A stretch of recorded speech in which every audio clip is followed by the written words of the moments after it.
बिस्मिल्लाहिर्रहमानिर्रहीम, अस्सलाम वालेकुम ख़वातीन और हज़रात। मैं हूं आपका जुनैद सलीम और आप देख रहे हैं इंसाफ डिजिटल। नाज़रीन, आज हम बात करेंगे अज़ाने देने वाला मामला जो है इसकी क्या सूरत निकलती जा रही है, क्या नताइज निकलेंगे, कौन फ़िक्रमंद है, कौन खुश है। सोशल मीडिया पर सुना है नए क्रैकडाउन की तैयारियाँ मुकम्मल है, क्या होने वाला है। भारत के हाथों पे दर पे शिकस्तों पर पूरी कौम मायूसी का शिकार है, इस पर बात करेंगे। सदर जरदारी के सुपर फ्लॉप दौरे चीन पर भी बात की जाएगी। मियां मोहम्मद नवाज़ शरीफ साहब के इलाज पर भी बात करेंगे, उनकी सेहत पर भी बात करेंगे। तोशाखाना 2 केस में इमरान खान के मिलिट्री सेक्रेटरी की गवाही का अहवाल भी आपके सामने रखेंगे और इस हवाले से आपको 1-2 एक्सक्लूसिव ख़बरें भी देने की कोशिश करूँगा। मशरिक़ वस्ता में क्या होने जा रहा है इस पर भी बात करेंगे, मगर पहले जिक्र हो जाए इमरान खान का, जिनका तोशाखाना 2 केस की समाअत के बाद अलीमा खान के ज़रिए पैगाम आया। इमरान खान ने सऊदी अरब से मुआहदा जो है वो खुश आइन करार दिया है।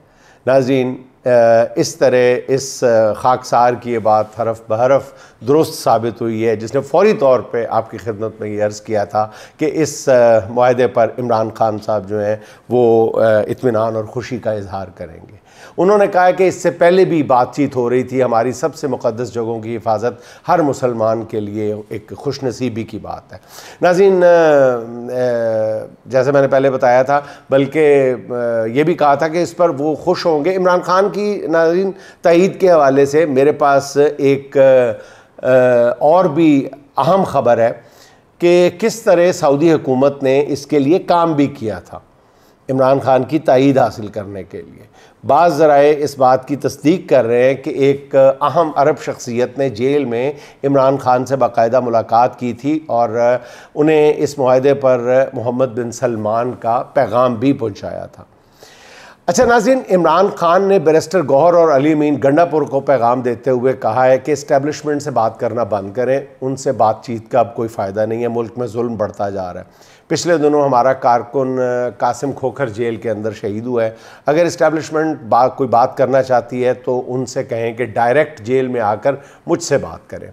पेशावर जलसे के हवाले से इमरान खान ने कहा है कि इस जलसे की इंतज़ामी ज़िम्मेदारी अली अमीन गंडापुर पे है, बाकी सब ने मिलकर इस जलसे को कामयाब करना है। इमरान खान ने फस्तायत के बावजूद हक़ पर फैसला देने और सच के साथ खड़े होने वाले जजेस को ख़ास तौर पर खराज तहसीन पेश किया है और झूठ पर मबनी केसेस में सज़ा सुनाने वाले जजेस को कहा है कि ना तुम्हें तारीख़ माफ़ करेगी और ना ही पाकिस्तान की कौम।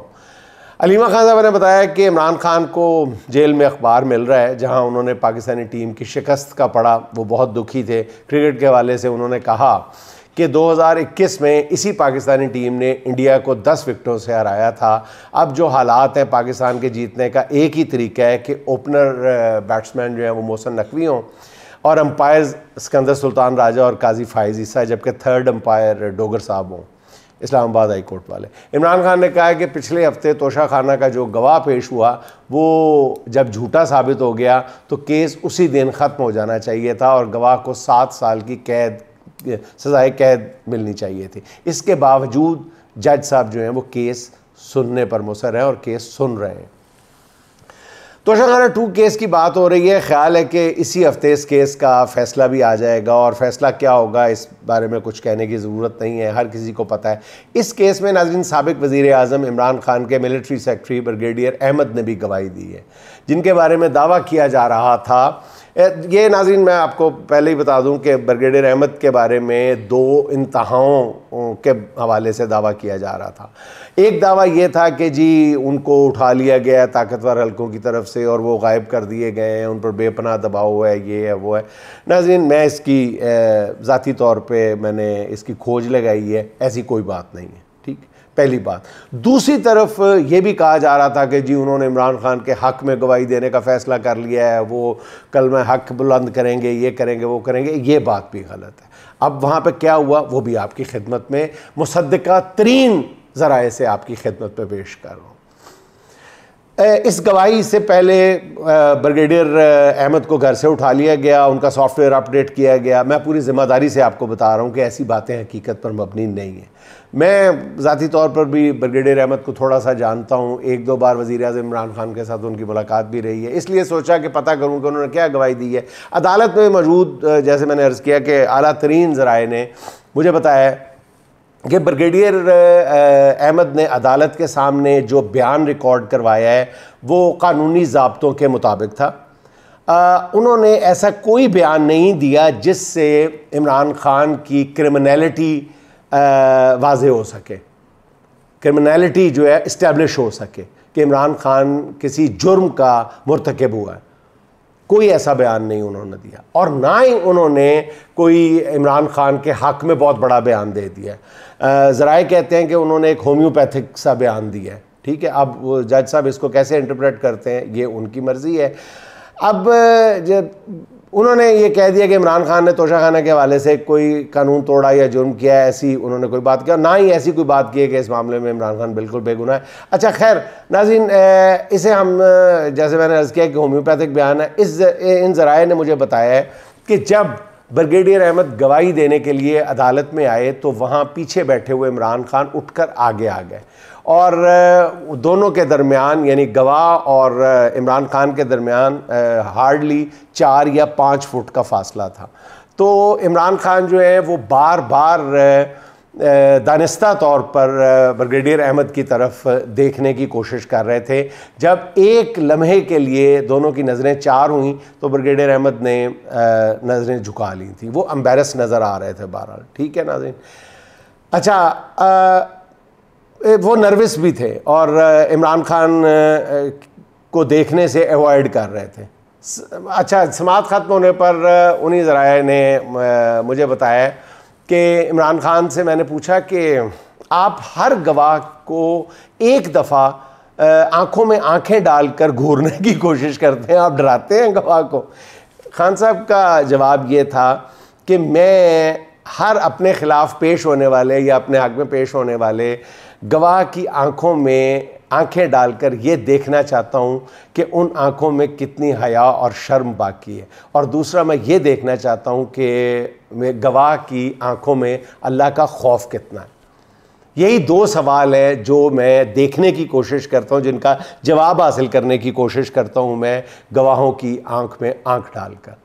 अब ये पता नहीं, अच्छा फिर खैर इमरान खान ने पूछा तो नहीं, लेकिन बहरहाल ये हुआ है वहाँ पे। अच्छा नाज़रीन, अब सोशल मीडिया पर जो शुरू हुई है एक कैंपेन जो शुरू हुई है अज़ान देने वाली, ये नाज़रीन ईमानदारी से कहा जाए तो ये एक कई हवालों से ये एक कामयाब इक़दाम साबित हुआ है। अब ज़्यादातर हलकों को ये अंदाज़ा नहीं था कि इतनी बड़ी तादाद में इतने जोश व खरोश से लोग इस पर रिस्पॉन्स करेंगे। लोगों ने रिस्पॉन्स किया है, अलबत्ता इकट्ठे होकर एक बड़ी तादाद में जैसे पूरा पाकिस्तान गूंज उठाओ वो पोजीशन बहरहाल नहीं थी, लेकिन लोगों ने अपने तईं इसमें हिस्सा लेने की भरपूर कोशिश की है। हालांकि आखिरी वक्त में इस मुहिम पर बड़े ताबड़तोड़ हमले हुए हैं, जिसमें चाहते या ना चाहते हुए भी तहरीक इंसाफ के कुछ रहनुमा भी शामिल हो गए, कुछ ने बाद में बैकआउट कर लिया, मगर इस मुहिम में पूरी तरह कौम ने रिस्पॉन्स किया है।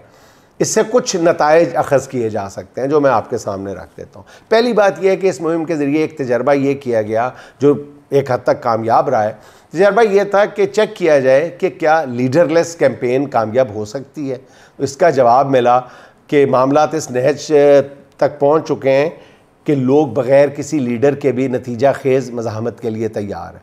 इस तहरीक की कामयाबी सबसे पहले तहरीक इंसाफ की क़यादत के लिए ख़तरे की घंटी है, और एक तरह से कारकुनों की तरफ से क़यादत से ऐलान बरात का इज़हार किया गया कि अगर वो अवामी ख्वाहिश के मुताबिक अपने लीडर की रिहाई के लिए कमर बस्ता ना हुए और इसी तरह मसलहतों का शिकार ही रहे तो वो ख़ुद आगे बढ़कर उसके लिए अमली इक़दाम उठाने के लिए तैयार है। इस अज़ान की इस मुहिम ने बता दिया कि जमहूरी जद्दोजहद अब PTI क़यादत के हाथ से निकल कर बराह रास्त आवाम के हाथों में जा रही है। ये तब्दीली PTI से ज़्यादा उन लोगों के लिए परेशानी का बायस है जिन्होंने अपने तौर पर PTI के अंदर ठीक ठाक नकब लगा रखी है।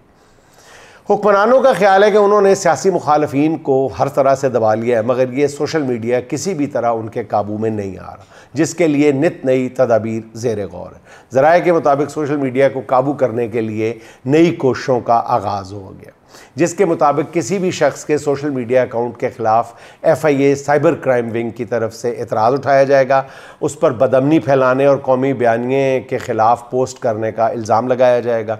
ऐसे मुकदमात के लिए अलग से अदालतें बनाई जाएंगी जहाँ चंद रोज़ के अंदर अंदर अकाउंट बंद करने का फ़ैसला कर दिया जाएगा। हमारे दोस्त अदील राजा का कहना है कि आम तौर पर मुकदमात मुख्तलिफ़ शहरों में होंगे, जैसे लाहौर के किसी सारिफ का मुकदमा कोयटा की अदालत में दायर कर दिया जाएगा। ज़ाहिर है लाहौर से कोयटा कौन जाएगा, यूँ सफाई का मौका दिए बगैर ये फ़ैसले आएंगे, जिसकी एक कॉपी PTA को भिजवा दी जाएगी कि जो ये अकाउंट बंद कराने के लिए YouTube या X से रब्ता करेगी। हुक्मरानों को सबसे ज़्यादा खौफ नाजरीन किस से है? वो है इमरान खान के ट्विटर अकाउंट से, जिसके ख़िलाफ़ नून लीग के बैरिस्टर ज़फ़रुल्लाह खान ने इस्लामाबाद हाई कोर्ट से रजू कर लिया। इस केस में यकीनी तौर पर जस्टिस डोगर साहब यही फ़ैसला देंगे कि जो बंदा जेल में है उसका X अकाउंट कैसे चल सकता है, इसलिए इसे बंद किया जाए। इस फैसले की बुनियाद पर PTA जो है वो PTA X इंतज़ामिया से रब्ता करेगी अपने तय कि इस अदालती फ़ैसले के बाद इमरान खान का अकाउंट बंद कर दिया जाए, यानी अदालती फ़ैसले की बैकिंग हासिल की जाएगी। मुमकिन है जस्टिस डोगर ये फ़ैसला भी दे दें कि इमरान खान की ट्वीट को रीट्वीट करने वाला भी कानून शिकनी का मुर्तकिब होगा, मगर मेरा बहुत मुखलिसाना हुक्मरानों को मशवरा है कि ये सोशल मीडिया इस वक्त आप देखें इन हालात में एक तरह से सेफ्टी वाल्व का काम कर रहा है, और ये वाल्व जो है ये अगर आप बंद कर देंगे तो फिर एकदम लावा फटेगा। बहरहाल अकल की बात यहाँ किसको समझ आती है, कम ही समझ आती है। अच्छा नाज़रीन, जिस तरह लकड़ी को दीमक अंदर ही अंदर खाती है, इसी तरह पाकिस्तानी क्रिकेट के पूरे निज़ाम को किसी ने अंदर से खोखला कर दिया। भारत के ख़िलाफ़ शिकस्त पर शिकस्त ने पूरी कौम को शर्मिंदगी और शिकस्त खुर्दगी के अजाब में मुब्तला कर दिया। पाकिस्तानी टीम ऐसी लाचार और बेबस इससे पहले कभी दिखाई नहीं दी।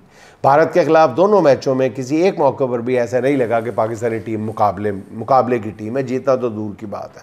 पहला मैच हारने के बाद हमारे बोर्ड और उसके हमारे पूरा बोर्ड ही कहना चाहिए और चेयरमैन मोहसिन नकवी साहब ने आसमान सर पर उठा लिया कि भारतीय टीम ने मैच में सियासत की है और पाकिस्तानी खिलाड़ियों से हाथ नहीं मिलाया। हमने टूर्नामेंट के बाइकआउट की धमकी दे दी है। इस सारी बहस में मैच में होने वाली शिकस्त जो है, हार जो है, असल मामला जो होता है वो पसरपुश डाल दे, और शायद मकसद भी यही था कि हार को भूल जाए, इस तरफ ध्यान लग जाए लोगों का, और उसमें किसी हद तक कल कामयाब भी रहे। कल रात का मैच हारने के बाद अब कौम से कहा जा रहा है कि वो हारिस रऊफ़ के तमाशाइयों को वो 6-0 के इशारे को सेलिब्रेट करे, शिकस्त भूल जाए। 6-0 के इशारा जो था वो शानदार था। हमारे वज़ीर ख़ाजा आसिफ साहब ने हारिस रऊफ़ की खूब तारीफ़ की है। अब ये पैदर पे दूसरी शिकस्त को इस इशारे के शोर में छुपाने की कोशिश हो रही है। पहले रेफरी के ख़िलाफ़ था, उसके ख़िलाफ़ शोर मचा दो ताकि ज़रा शोर कम मचे, अब हारिस रऊफ़ की तरफ ध्यान उठाया जाए। अजीब से मामला था। बंदा पूछे अगर हैंडशेक ना करना सियासत है जो हम कह रहे हैं, तो फिर इस तरह के इशारे सियासत नहीं है। कहना तो ये चाहिए था कि भाई आपको मैच खेलने और जीतने का हदफ दिया है, आपकी बजाय आप सियासतबाजी और एक्टिंग में उलझ पड़े हैं। जहाज़ गिराने की जिनकी ज़िम्मेदारी थी, अल्हम्दुलिल्लाह उन्होंने बहुत एहसन अंदाज में, बहुत सुरत का मुजाहरा करते हुए, बहुत जुरत का मुजाहरा करते हुए, अल्लाह रब्बुल इज़्ज़त की मदद से बहुत अच्छी तरह उन्होंने ये ज़िम्मेदारी निभा कर दिखाई है। आपकी ज़िम्मेदारी भारत को क्रिकेट में बिछाड़ने की थी, वो तो आपसे हो नहीं पाया। इसलिए ऐसे सस्ते ड्रामों की क्या ज़रूरत थी? जहाँ जंग के मैदान में कामयाबी, क्रिकेट के मैदान में नाकामी का अजाला है, सवाल पूछा जा सकता है ना जी। मगर ये बात ख्वाजा आसिफ साहब को कौन समझाए? अच्छा, सिर्फ भारत ही नहीं, पाकिस्तान की टीम किसी भी बड़ी टीम के ख़िलाफ़ खेलने की सलाहियत नहीं रखती या खो चुकी है। पाकिस्तान ने भारत, इंग्लैंड, जनूबी अफ्रीका, न्यूजीलैंड, ऑस्ट्रेलिया के ख़िलाफ़ अपने गुज़िश्ता 26 T20 मैचों में सिर्फ 4 में कामयाबी हासिल की है, 22 में मुंह की खानी पड़ी है पाकिस्तान को। मेरा ख्याल है कि अब वक्त आ गया है कि PCB और उसकी क़यादत का एहतसाब किया जाए, क्रिकेट के मामलात की समझ रखने वाली किसी शख्सियत के हवाले ओहदा किया जाए। अच्छा नाज़रीन, आसिफ जरदारी साहब जो है चीन के 10 रोज़ा दौरे के बाद वतन वापस पहुँच गए। हमारे मुल्क के सदर जो है वो 10 रोज़ के लिए चीन में रहे, सदर मुमलिकत 10 दिन चीन में रहे, मगर इस दौरान चीनी सदर ने 10 मिनट तो क्या 10 सेकंड के लिए भी उन्हें मुलाकात के लिए नहीं बुलाया, इवन फ़ोटो सेशन के लिए भी नहीं। 10 सेकंड में तस्वीर ही एक उतरवा लेते नहीं। ये ऐसा मुकम्मल तौर पर बेअसर किस्म का दौरा था कि पीपल्स पार्टी के मीडिया सेल के पास दिखाने के लिए कोई फुटेज या तस्वीर भी नहीं थी कि किसी आम शख्सियत से सदर जरदारी ने मुलाकात की हो। 10 रोज़ के दौरान किन आम शख्सियात से मुलाकात कराते रहे, किसी को कुछ नहीं पता कौन सी मुलाकात की है, किसी को कोई नहीं कुछ बता सकता। हालांकि चीन में किसी भी चपटी नाक वाले को सदर जरदारी के साथ बिठाकर उसे चीन का बड़ा सरमायाकार या हुकूमती ओहदेदार करार दिया जा सकता था। हमारे यहाँ अभी एक वज़ीर आला साहबा ने करके दिखाया है ना, आप भी कर देते वहाँ पे। तो नहीं आता पीपल पार्टी वाले हो जाले हो, तो ना काम करना आया। तो अब अच्छा, इस दौरे के दौरान ऐसे कोई फ़ोटो ऑप्टिक्स नहीं मिले कि आप इसको दौरा भी करार दे सकें। अब ज़रा का ये कहना है कि पीपल्स पार्टी की क़यादत जो है वो दफ्तर ख़ारजा पे सख्त नाराज़ है, जिसने सदर के दौरे के दौरान किसी अहम चीनी शख्सियत से मुलाकात का एहतमाम नहीं किया। तो तुसी आप कर लेंदे ना भाजी, उन्होंने तुहाडे नाल की लगे। अच्छा, पीपल्स पार्टी ने इस नाकाम दौरे का गुस्सा इस तरह निकाला है नाज़रीन कि नदीम अफजल चंद का कहना है कि हुकूमत ने सऊदीया के साथ मुआहदा करते हुए पीपल्स पार्टी को ऑन बोर्ड नहीं लिया। उन्होंने कहा कि तो बाकी केड़े मामले चले हैं वैसे बायदा में।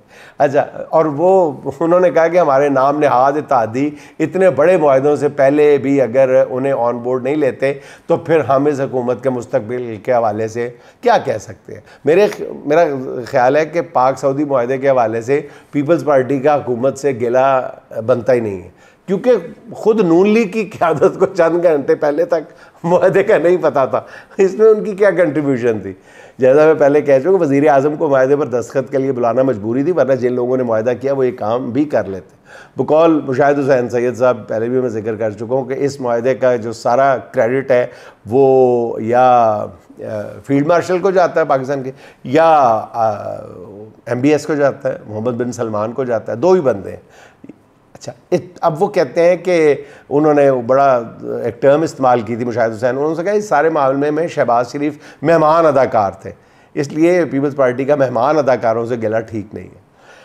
अच्छा, बहरहाल नाज़रीन, सुप्रीम कोर्ट के रजिस्ट्रार ऑफिस ने इस्लामाबाद हाई कोर्ट के 5 जजेस की आइनी दरख्वास्तें एतराज़ात लगाकर वापस कर दी हैं। रजिस्ट्रार के मुताबिक दरख्वास्त गुजार ने वाजे नहीं किया कि दरख्वास्तों में कौन सा मफाद आमा का सवाल है। 5 जजेस, आप अंदाज़ा करें कि 5 एक हाई कोर्ट के 5 जजेस सुप्रीम कोर्ट में पहुँचे हैं और वहाँ पे अपनी इस्तदा पेश की है, दरख्वास्त पेश की है। तो उन्होंने अपनी कोई ज़मीन की फ़र्द लेनी थी क्या ज़ाती मफाद था उनका? भाई वो मफाद आमा के लिए गए थे, पब्लिक इंटरेस्ट, इससे बड़ा पब्लिक इंटरेस्ट क्या हो सकता है कि 5 जजेस इकट्ठे होकर सुप्रीम कोर्ट में गए। वो किस लिए गए? दूसरा इतराज़ उन्होंने ये लगाया कि जी दरख्वास्त गुजार ने नहीं बताया कि ऐसे कौन से बुनियादी हुकूक मुतासर हुए हैं कि आर्टिकल 184(3) का दायरा कार इस्तेमाल हो। रजिस्ट्रार साहब अगला इतराज़ लगाते हुए कहते हैं कि दरख्वास्त गुजारों ने ज़ाती रंजिश पर आर्टिकल 184(3) के गैर मामूली दायरा कार के तहत दरख्वास्त देता है। फिर मेरा बस सवाल है, वो ज़ाती रंजिश कौन सी हजूर वाला?